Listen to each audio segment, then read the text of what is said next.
Siamo qua al crossodromo di Sanatoia per la gara di mountain bike e cross country. Saluto a Marco Aurelio Fontana. Cosa deve imparare Marco? È un po' di marchigiano.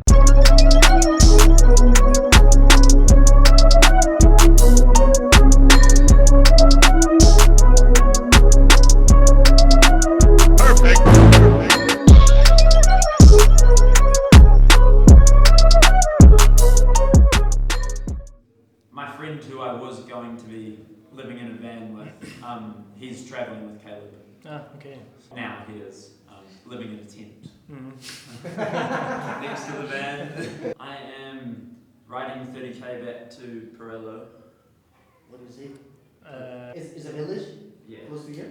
So, no, I mean, you arrived here paddling from that side, from that village. I caught the train, so I didn't have to do quite as much climbing. And then, so I rode from Fabriano. Slowly. Internazionale Italia Series è sbarcata nelle Marche, nel crossodromo di Esanatoia per la Santoporo XC e siamo di nuovo al processo alla tappa. Le gare si sono appena concluse. Sta già calando un silenzio, in realtà c'è ancora un po' di gente in giro, un po' di spettatori che gironzolano per la pista e questa volta al processo alla tappa abbiamo Andrea Tiberi, figura storica, iconica del cross country e della mountain bike italiana, che ricopre diversi ruoli che poi magari andiamo ad approfondire.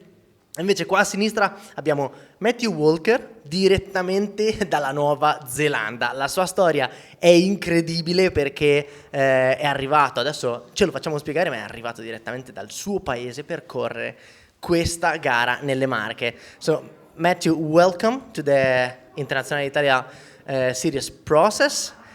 This is like, we're going to comment all the races, but we're really interested about you because your story is quite unique. You came directly from New Zealand to race in Esanatoia. Just tell us. So, my name's Matthew Walker. I'm from New Zealand. I had a plan to purchase a van in the UK and drive that around to races in Europe with a friend. However, the van blew up a week after we got it, so I had to change my plans pretty quickly. My girlfriend was in Italy, so I thought, there's a race in Italy next weekend.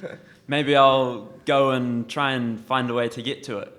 So I went to Naples to where my girlfriend was, and then I caught a train from Naples up to Esanatolia, and that's where I am now. Cool, that's super nice. I mean, you're arriving in UK at the end, or you just drove down or took another train, or what, to Italy? So I flew from the UK to Italy. The flights were pretty cheap, so I thought it was a no-brainer.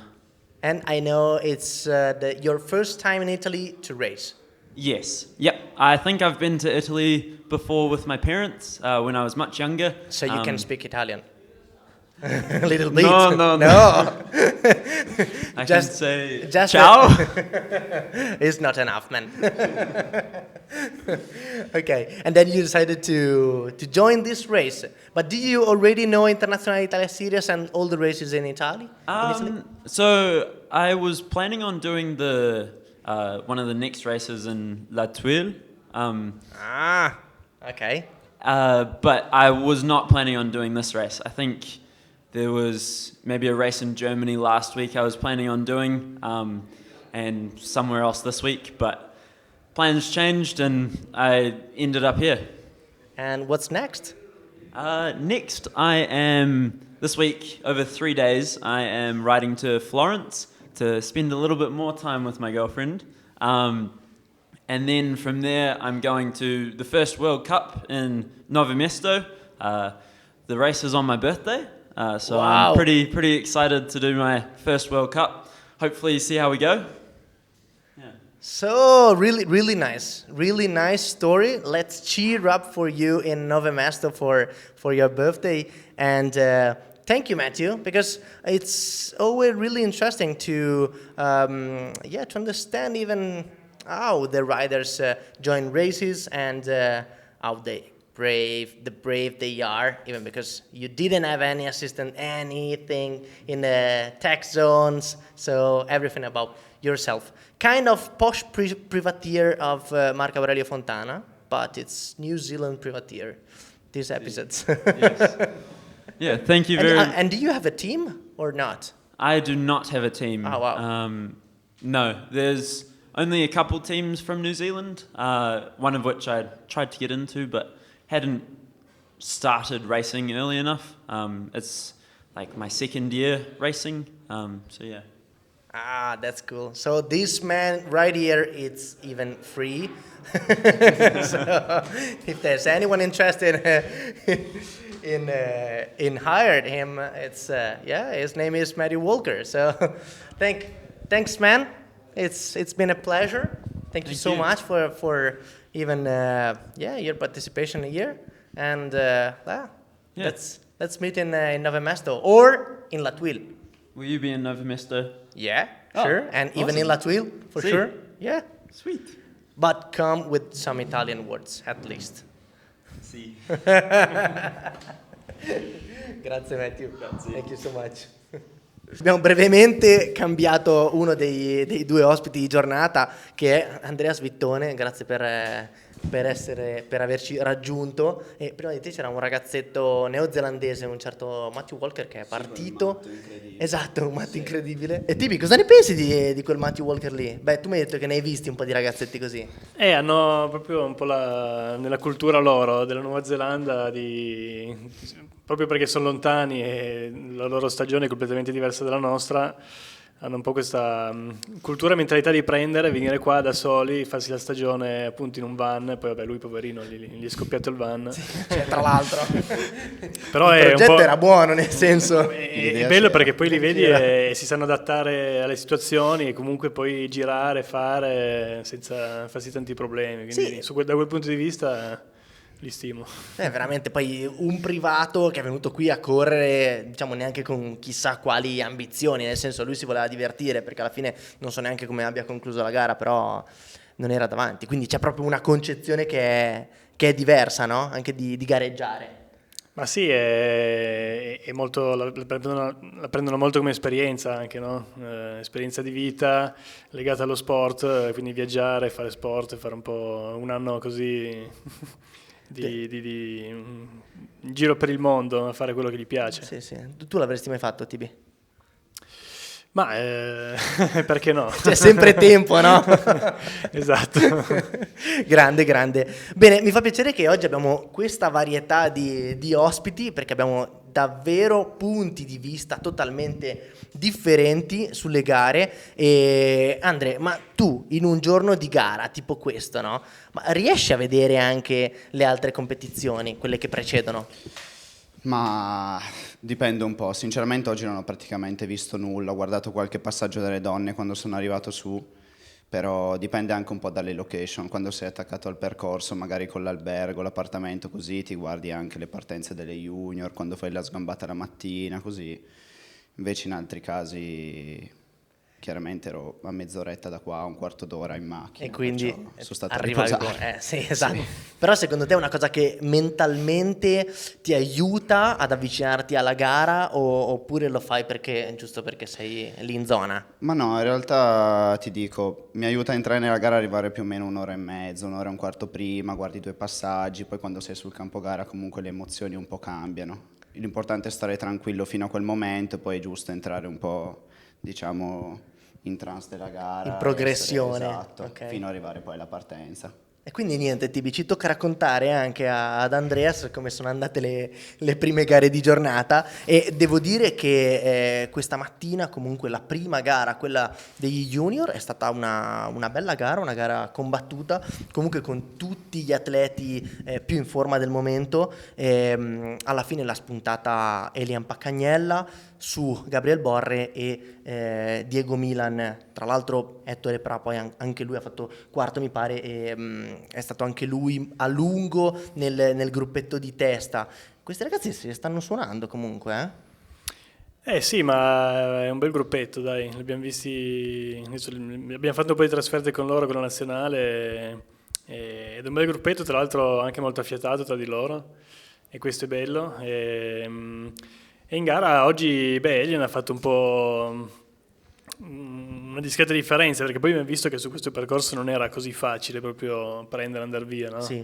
Anche le altre gare sono state abbastanza, soprattutto quella degli elite, molto chiuse fino alla fine.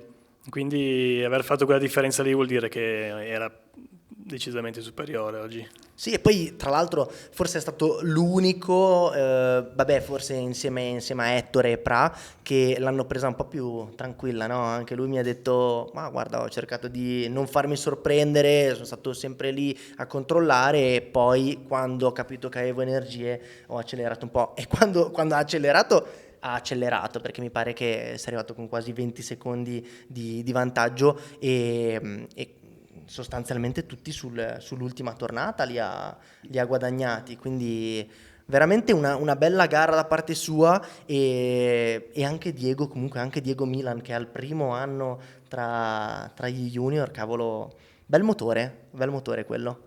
Sì, dai, ci sta facendo ben sperare. già per quest'anno, ma poi ovviamente soprattutto per l'anno prossimo.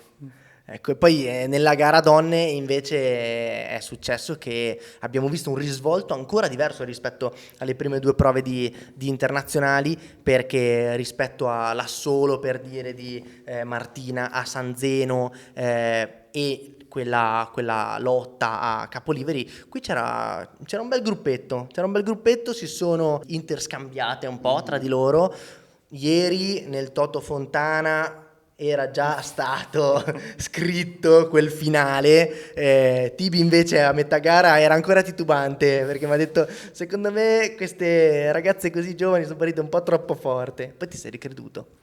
No, sì, poi... Parzialmente, è vero, parzialmente. No, nel senso che poi la Pedersen, insomma, non solo ha tenuto, ma anche attaccato lei alla fine, quindi è andata sicuramente forte.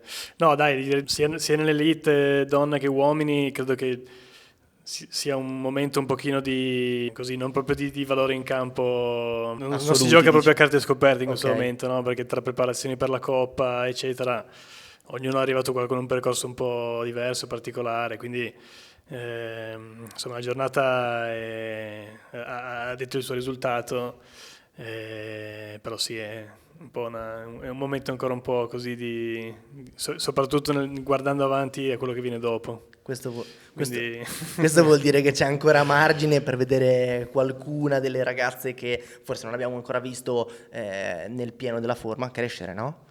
Questo ci sta nascondendo. Sì, vabbè, io ovviamente spero per le mie atlete perché abbiamo lavorato in questo senso, però in generale insomma penso che la giornata di oggi siano state delle belle gare, perché comunque abbiamo visto due belle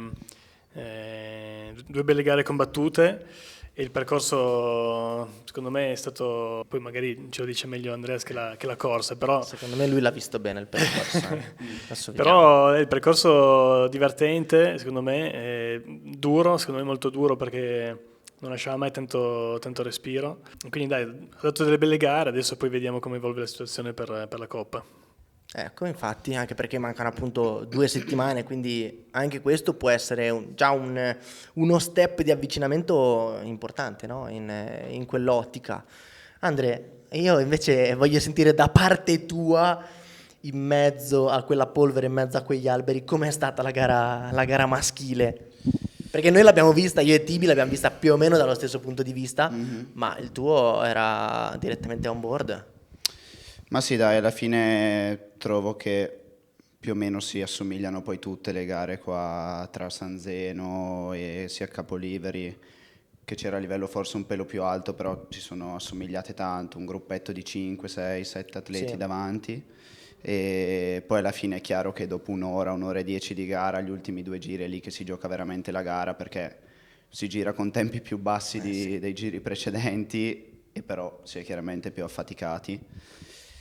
E era da tanto tempo che non facevo una gara davanti, diciamo, perché praticamente l'anno scorso non ho corso, però sì, effettivamente è molto duro fare gara davanti perché una volta attacca uno, una volta attacca l'altro, si va molto a strappi poco regolari e l'esempio palese di questa cosa è Pippo Fontana che comunque è partito male, era un po' ingolfato, Vero, ho poi visto. andando comunque su regolare, tranquillo, l'ultimo giro ha finito quinto, quarto, penso. Sì, quinto. sì, esatto, quinto. Esatto, quindi ha messo comunque dietro me Or che abbiamo fatto tutta la gara davanti. Davanti, esatto, esatto. Ecco, raccontaci un po', Andrea, com'è interpretare una gara, cioè il primo giro, qual è la differenza tra il primo giro e l'ultimo giro di Esanatoia, per dire, perché abbiamo visto anche il primo giro già sullo strappo dopo il Rock Garden, gomito a gomito con Daniele Braidot, che ha iniziato tutte le prove di internazionali davanti, no? Quindi tua condizione, ok, top, impeccabile, però mentalmente com'è approcciare queste situazioni? Ma secondo me il primo e l'ultimo sono quelli che si assomigliano di più alla fine. Non a livello di stanchezza, però a livello di ritmo forse, perché cerchi di dare il massimo di te, il primo per rimanere davanti e l'ultimo per concludere la gara davanti. Sì. Però sì, gli ultimi 2 giri li abbiamo fatti veramente tanto tanto forte, come penso i primi 2, e invece poi c'è quella parte di gara di mezzo dove si rallenta un po', infatti ho cercato anche di andare davanti perché vedevo che comunque dietro c'erano Charlie, Sì. il Bullo e Pippo che stavano Rientrando. e comunque non so, secondo me meno si è davanti meglio è perché alla fine appunto ci si scorna un po', comunque ho sentito anche dopo gara che sono stati un po' dei sorpassi al limite. Al limite. Esatto. Beh, era un po' quello che si aspettavano tutti perché alla fine questa pista non aveva tantissimo spazio, no? A parte la zona quella del crossodromo che era autostradale, però tutto Sì. il resto poi era tutto chiuso, no? Quindi bisognava essere Sì, abbastanza sì. lucidi e scaltri, no? Anche per passare. Sì, sì, infatti ho notato tanto, visto che alla fine sono quasi sempre stato in fondo al gruppo, tranne il terzultimo e il penultimo giro. Il gruppo di testa. Sì, al gruppo di Ecco. testa. Però sì, soprattutto la seconda parte era molto molto stretta, tantissime curve, e gli alberi molto vicini, qualche albero l'ho toccato infatti, e poi tante curve strette anche in salita, quindi diciamo che se sei in fondo al gruppo comunque un po' la patisci un po' di più, perché comunque rallenta il primo, rallenta il secondo, rallenta il terzo, il quarto e il quinto rischiano spesso di mettere giù il piede. Sì. Ed è tutta fatica in più alla fine, ma è un po' come su strada quando appunto esci da una curva a 50 all'ora, se sei in fondo al gruppo prendi le classiche frustate. Comunque devo dire, Andrea, che forse nella tua posizione, quella di oggi, no, che eri sempre lì dietro a quel gruppetto, forse è anche una delle situazioni in cui hai più stimoli, no? Perché ti vedi sempre un riferimento davanti e cerchi di andare a chiudere quel gap, no? Mi immagino anche uno come Charlie, per esempio, che ha fatto quasi tutta la gara da solo, dopo un po' penso che non avendo più riferimenti ti stufi anche, no? Sì, Charlie è rimasto abbastanza a bagnomaria, diciamo. Sì, molto. Però sì, poi soprattutto in questi percorsi dove si rallenta tanto nelle curve, comunque come dicevo prima, il quinto, sesto del gruppetto perdono sempre un po' di terreno, bisogna giocarle anche un po' di astuzia, magari prendi quei 5 metri in discesa, tanto poi sai che per un motivo o nell'altro, per i rallentamenti davanti riesci a chiudere. E ho cercato diciamo di salvare un po' più di energie così, anche per esempio prima dei tronchi, della pietraia, perché lì ogni giro comunque più o meno si apriva, poi si rallentava, però sì, sarebbe meglio riuscire a fare gara davanti, secondo me, imporre il proprio ritmo. Beh, quello sicuro, anche se chi ha fatto gara davanti come Daniele Braidot alla fine si è ritrovato a portare a casa un altro piazzamento perché Luca all'ultimo giro ha riaperto, Luca e Simone hanno aperto, ti ho sentito anche commentare dopo l'arrivo il ritmo forsennato di Simone sull'ultimo giro e lì hanno aperto tutto. Daniele infatti era molto amareggiato, ha concluso comunque terzo, che è un ottimo piazzamento, però lui non ha ancora vinto a internazionali. Sì, si vede che fin dall'inizio stagione è lì che veramente la sta cercando con tutti, con le unghie, con i denti, perché è sempre lì davanti anche a fare il ritmo, a cercare di portare via il gruppetto. Io sarei stato uguale come approccio, no? Come approccio alle gare, nel senso che io cercavo sempre di portare via pochi. se ero lì davanti cercavo di fare quello, perché un po' come diceva Andre, quando sei poi un po' di più ogni situazione di gara poi diventa un rischio. E, lui c'è dall'inizio stagione che comunque va forte e ha sempre trovato ancora qualcuno che insomma che alla fine ne aveva un po' più di lui, però bisogna dire che sta veramente avendo un rendimento costante ed è sempre lì, quindi comunque è bravo. Comunque non qualcuno a caso, perché alla fine Luca, tra l'altro sono andati anche in ritiro insieme, quindi ci si immaginava un po' che i valori potessero essere simili. Comunque ha vinto Luca Braidot e secondo Simone, anche Simo è da inizio stagione che è lì, ci prova, arriva anche lui forse un pochino tardi, o non capisco, può essere anche una tattica, perché lo vedo sempre un po' in coda a questi gruppetti, come dicevamo. Andre sorride. e poi alla fine viene fuori così a un giretto dalla conclusione. Lui ha detto che le partenze non sono il suo forte, però è primo anno elite sto ragazzo. Ma se guardiamo le ultime gare che ha fatto, sembrano un po' anche diciamo il riassunto della sua prima parte di stagione, nel senso che è partito comunque tranquillo, le prime gare non aveva un livello eccezionale e poi però gara dopo gara sta dimostrando di crescere e nelle gare in cui è andato forte ha avuto un po' la stessa tendenza, no? Quindi probabilmente anche legato un po' all'approccio che ha avuto come preparazione. Di comunque portare un po' il discorso dell'intensità e della crescita un po' più avanti su quello che poi sarà il cuore vero della stagione di mountain bike con la Coppa del Mondo, e quindi penso che È proprio una scelta penso che la ci sua. stia, dai, Sì.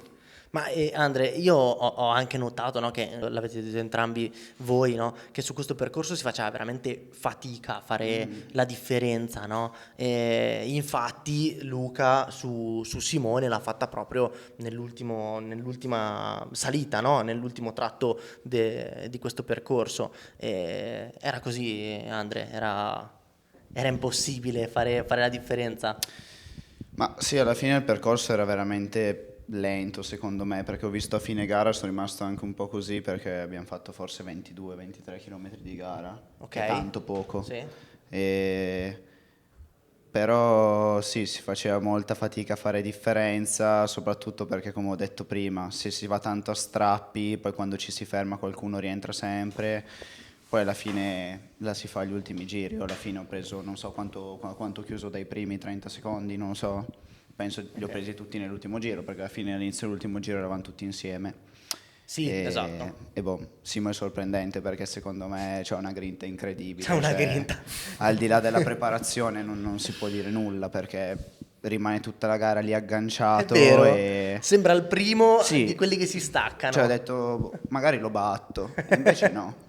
Cioè c'ha una grinta proprio incredibile, ma l'ho sempre saputo. Quella alla l'ultimo fine. giro fa, Esatto, la grinta infatti. all'ultimo giro E quello non che si- fa la differenza. Cioè, è una certezza, insomma, se lui sta bene è difficile staccarlo alla fine. Ma tu che sei entrato all'ultimo giro insieme a loro, cioè nel gruppetto insieme a tutti gli altri, hai cominciato a pensare a qualcosa di diverso, del tipo adesso li voglio sorprendere qua, mi piacerebbe approcciare questo, o hai visto che gli altri erano già più forti, diciamo, che potevano fare la differenza e ti eri fatto il filmino di chi vinceva e chi perdeva?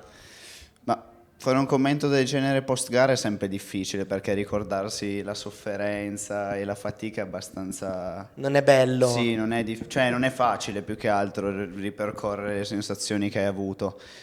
Adesso ti potrei dire sì, potevo dare di più, però effettivamente se in gara non sono rimasto lì è perché non ce n'avevo.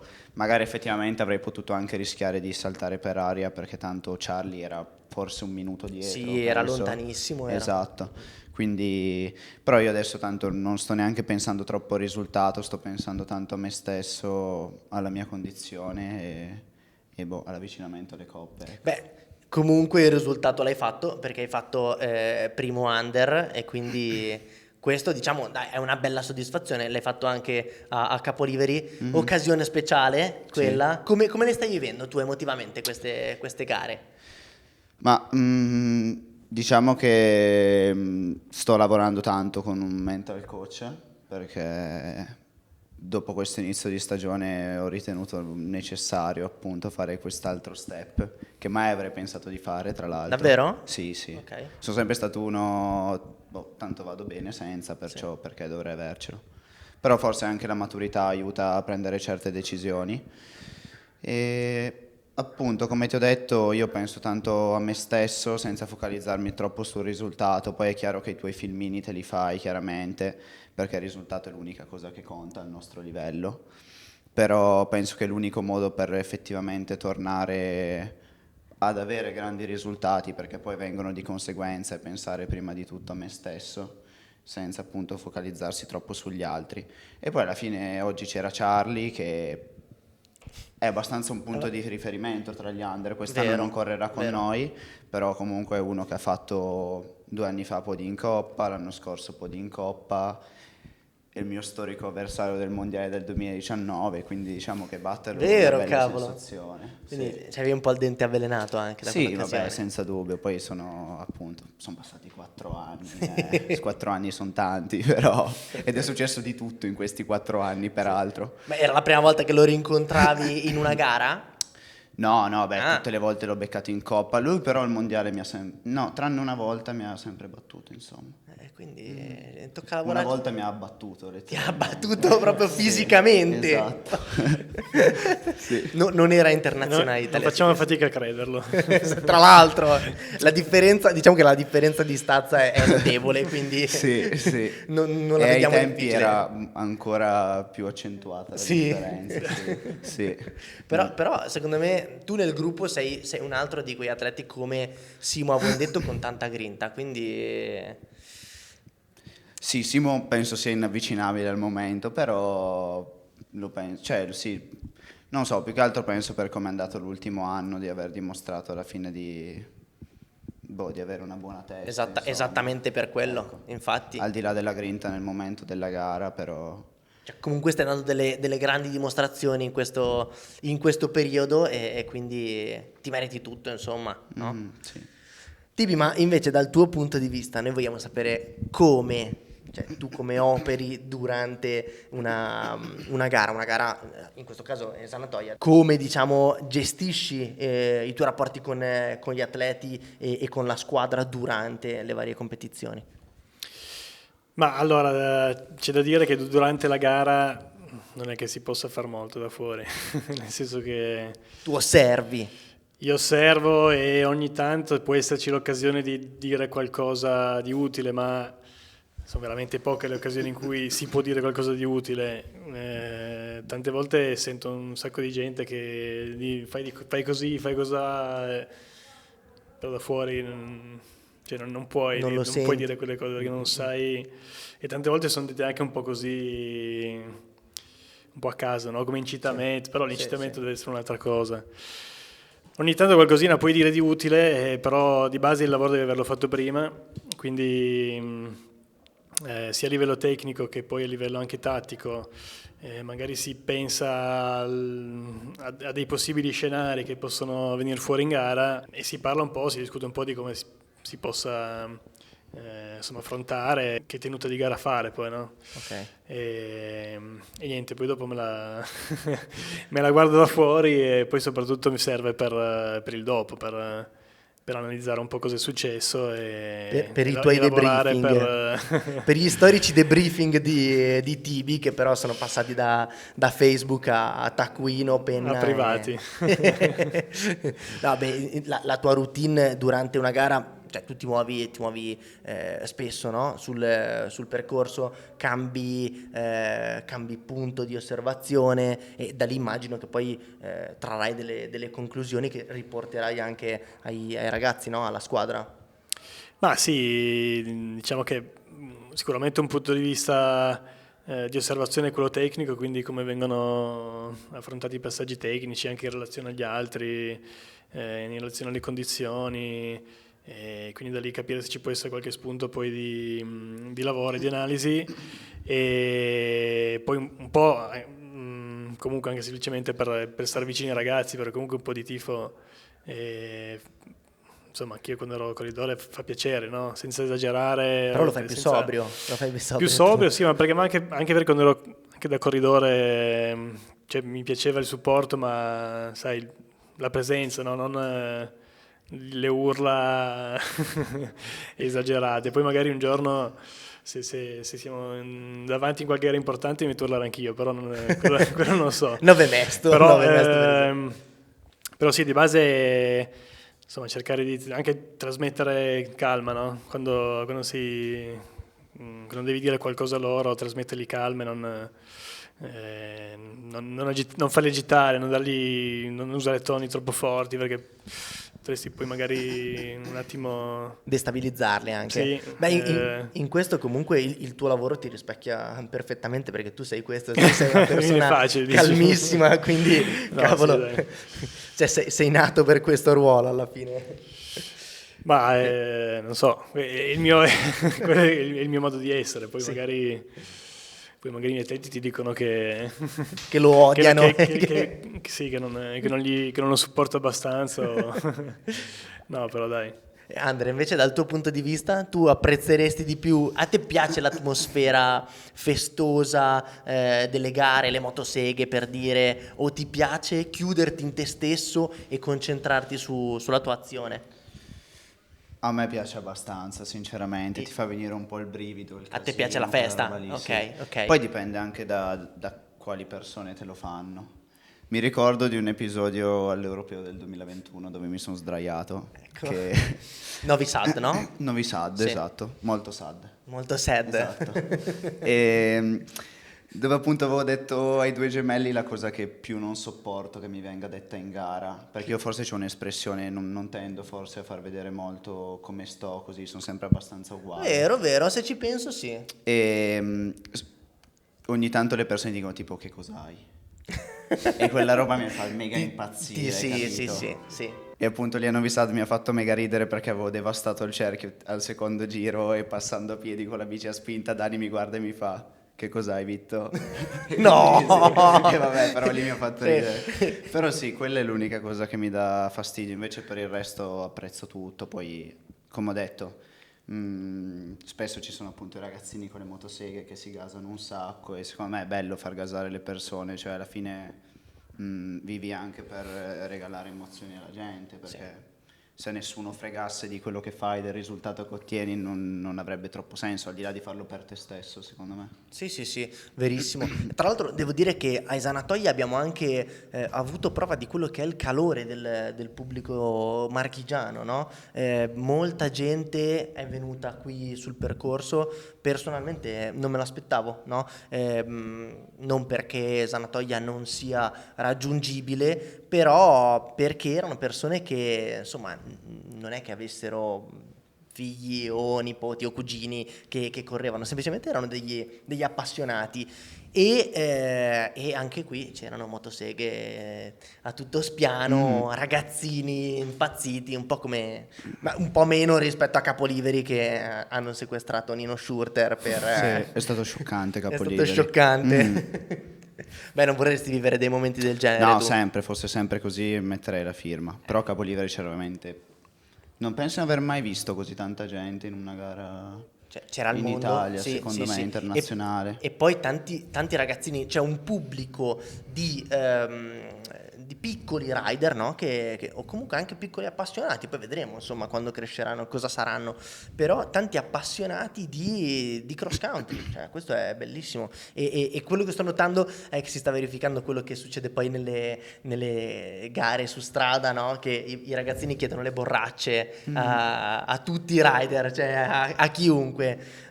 Non so, forse a me non la chiederanno mai per dirti, no? Però probabile Ma che perché no? No, Se sì. ti vesti giusto, ufficiale.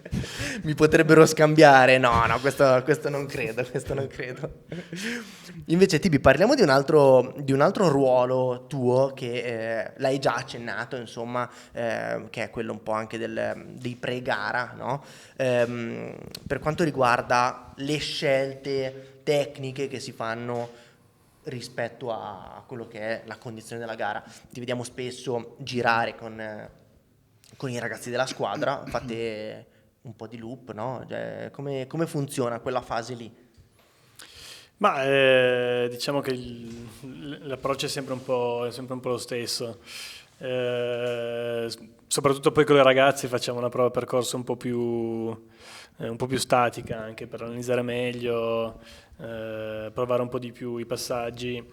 E, non che i ragazzi non abbiano bisogno, quindi è più che altro una questione che qua alle gare internazionali proviamo sempre nello stesso momento tutti insieme, quindi per forza di cose devo seguire ognuno gli altri, no? Sì. Le ragazze, avendo un pochino più di bisogno in quel senso, hanno la precedenza. In realtà poi in Coppa, avendo poi più tempo per farlo, si farà un po' più di lavoro anche con i ragazzi a livello tecnico. Comunque io da sempre, anche da quando correvo io, ho sempre dedicato molta attenzione a questo, la preparazione, sì, Ma tu avevi una tecnica.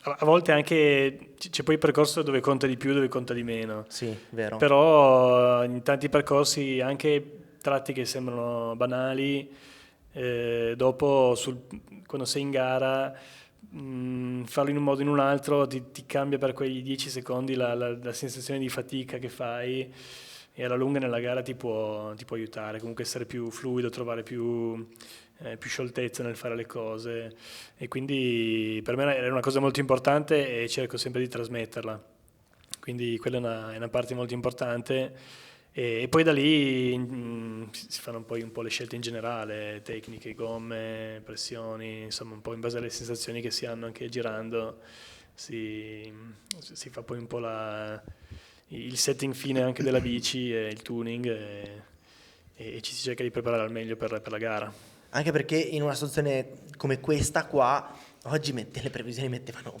pioggia dall'inizio della vostra gara sostanzialmente. Poi fortunatamente non è avvenuto, però ecco, immagino che appunto ci sarà anche uno studio di questo, no? Cioè se dovesse piovere, che scelta facciamo? Abbassiamo le pressioni, cambiamo un po' il disegno dei copertoni, e anche sulle linee, no? Perché comunque spendete anche tanto tempo sui tratti tecnici, per esempio il Sherry Rock and Roll qui sul crossodromo, no? Sì, sicuramente si fanno scelte differenti in base alle condizioni. A volte le puoi provare e quindi hai le opzioni, perché magari hai più giorni di prove, tipo in Coppa, e quindi magari ti capita di provare sia col bagnato che con l'asciutto, quindi poi arrivi alla gara che sia uno o l'altro hai provato e sai cosa fare. Altre volte invece la pioggia arriva solo in gara e improvvisi sulla base di quelle che sono di quello che è lo storico, no? Allora vai a riprendere un po' il setting che hai fatto su un percorso che poteva essere simile in quelle condizioni e lo riporti per cercare di avere in teoria il setup ottimale, poi, sì, per le condizioni poi il resto è manico. Esatto, esattamente. E Andrea, invece durante la gara abbiamo detto che qui era sostanzialmente monolinea, no? Cioè c'era anche in discesa c'era poche possibilità di tirare fuori qualcosa di diverso, però proprio in un tratto come quello del rock hard, no? del Sherry Rock and Roll, tu hai affrontato sempre la stessa linea o ti eri preparato anche un piano B nell'eventualità di arrivare, per dire, con altri due avversari, con un avversario? No, io sono passato sempre allo stesso posto in gara. Anche rispetto alle prove? Sì, in prova solo in un giro avevo fatto una linea un po' differente che era tutta a sinistra, però appunto secondo me la prova percorso è importantissima, però fino a un certo punto, perché comunque poi in gara ci sono un sacco di fattori esterni E basti pensare alla gara di oggi, che eravamo appunto 7 nel gruppo, e se sei il primo effettivamente fai alla perfezione le linee che ti sei studiato. Esattamente. E poi secondo me c'è tanto anche adattamento, perché poi magari, cioè, ognuno ha il suo stile di guida. Vedevo soprattutto nel pezzo, nella seconda parte nel bosco, io tendevo ad allargare tanto le curve, usare poco la ruota, comunque diciamo far scivolare Posteriore. la ruota dietro, Sì. esatto. Mentre per esempio Nadir vedevo che la usava molto di più, stringeva un po' di più, alla fine lì ti devi solo concentrare su te stesso, e poi non hai una gran visibilità comunque. Quindi la prova percorso secondo me è importante per quello, evitare i sassi, le radici appuntite per evitare di bucare, e poi per il resto comunque c'è l'adattamento della gara. Quindi non cambia moltissimo l'approccio tra la prova e la gara a livello di linee poi. In prova è molto più facile perché poi vai molto più piano, Sì, però sì, l'importante secondo me in gara è rimanere concentrato, pensare a quello che hai fatto in prova, e però considerare anche i fattori esterni, perché comunque posso fare le discese a 1000 all'ora, ma se poi cilindro quello che ho davanti a me, capito? Non ha senso. Sì. Quindi è così, insomma. Ma tu invece, guardando le previsioni ieri, ti eri augurato il sole o la pioggia? Cioè il Vittone che abbiamo qui sarebbe andato più forte con la pioggia o col sole? No, io assolutamente asciutto, anche perché in valle piove pochissimo. E c'è gente che... Quindi non sei proprio abituato. No, e poi ci sono persone che comunque si gasano quando piove, tipo Nadir, Sì, tipo esatto. Pippo, e infatti loro vanno sempre mega forte. E al di là di quanto si va forte effettivamente in discesa nei tratti tecnici, perché poi alla fine appunto siamo sempre al solito discorso, una volta che sei in 6 o 7 in gruppo fai poi il ritmo di quello che c'è davanti, e coppi un po' le linee di quello che è davanti.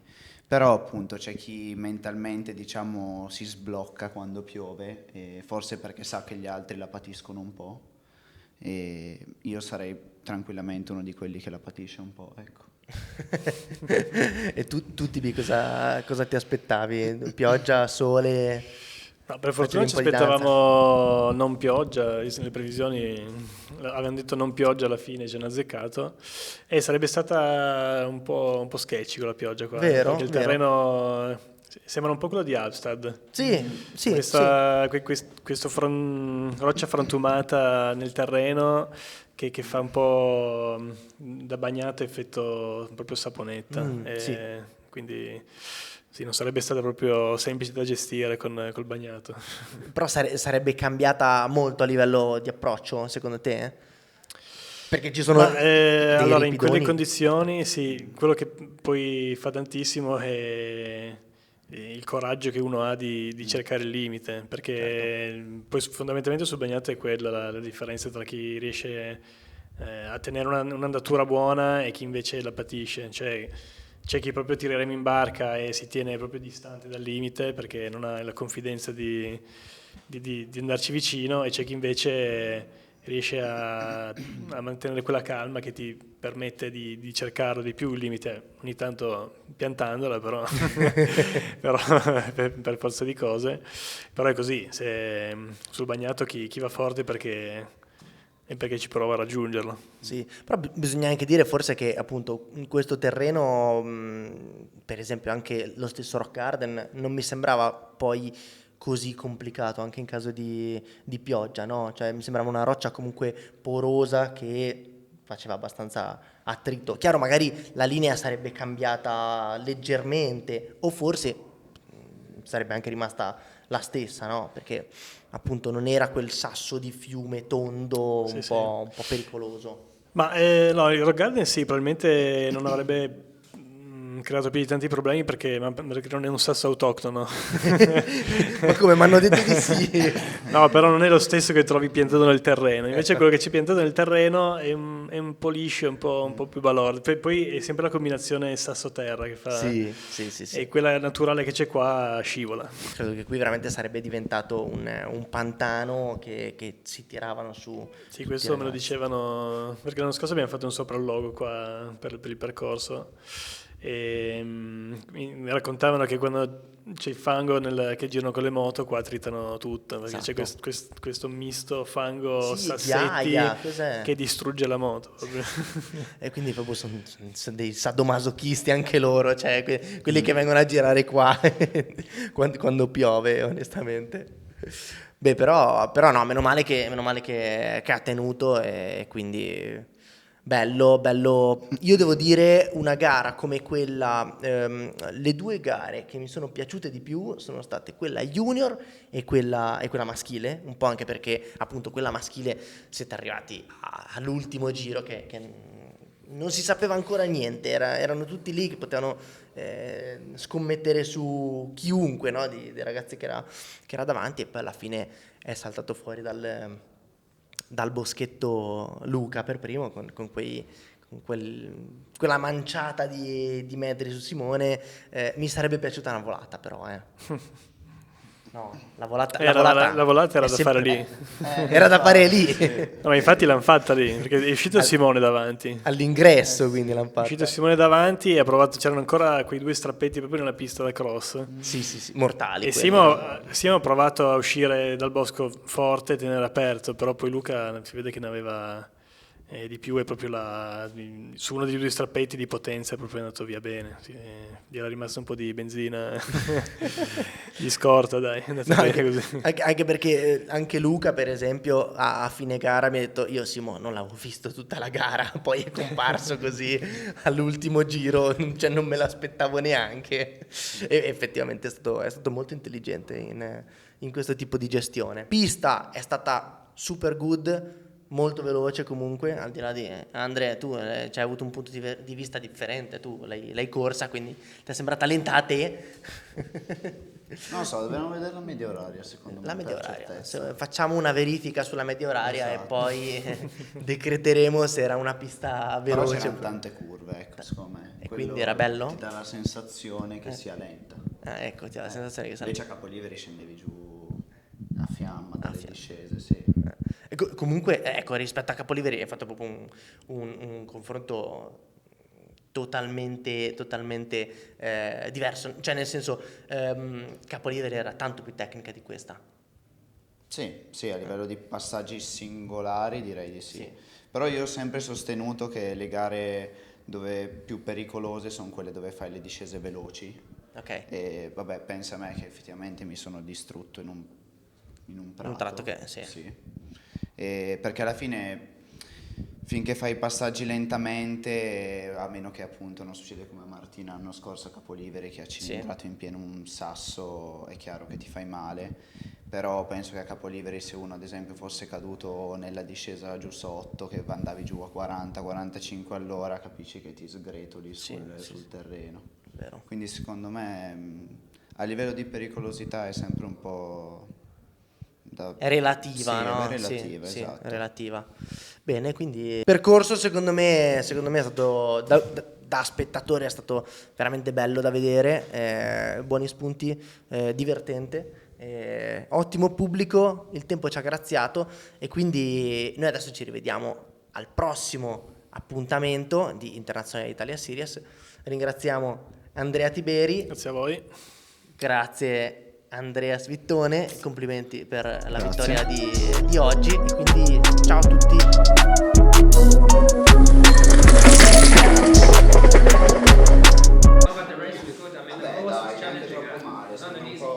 Yeah. Do you think was hard?